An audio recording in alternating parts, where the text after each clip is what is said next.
आज हम बनाएंगे डेयरी फ्री टी, जिसे हम कोकोनट मिल्क के साथ बनाएंगे।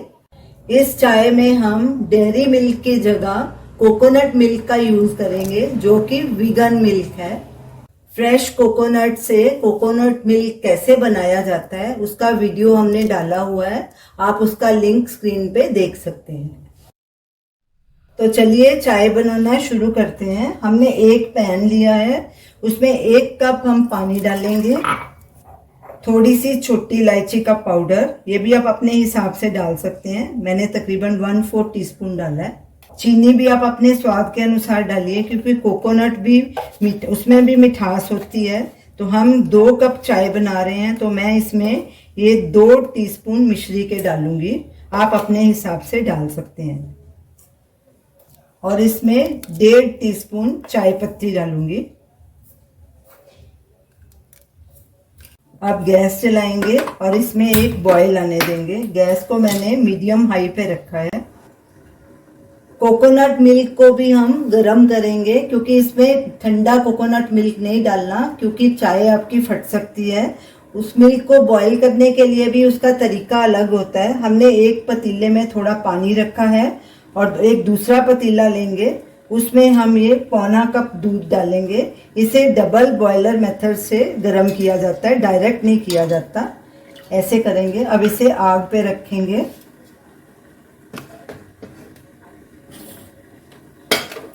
और गैस को मीडियम पे कर देंगे। ये दूध गर्म होने लग जाएगा और इधर हमारी चाय में उबाला आ गया है।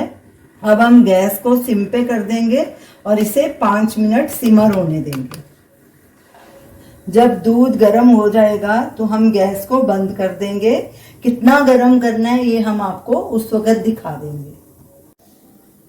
चाय को सिमर होते 5 मिनट हो गए हैं। अब गैस को बंद कर देंगे और इसे ढक के रख देंगे। और इधर दूध को चेक करते हैं। दूध कैसे चेक करना है, ये देखिए, एक चम्मच में दूध लें, ऐसे उंगली से देखें। दूध काफी गर्म हो चुका है, इसको बॉयल नहीं करना। अब गैस बंद करेंगे और चाय बनाते हैं। ये देखिए चाय का कितना बढ़िया कलर आया है। अब इसमें ये गरम कोकोनट मिल्क ऐड करेंगे। ये देखिए,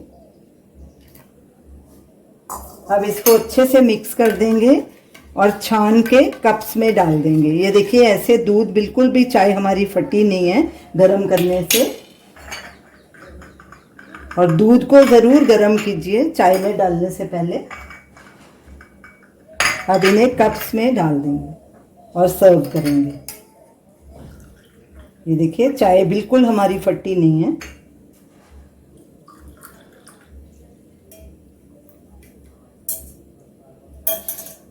तो ये रही हमारी dairy free coconut milk tea. आप इसे ज़रूर ट्राई कीजिए और हमें अपना फीडबैक दीजिए। Thanks for watching.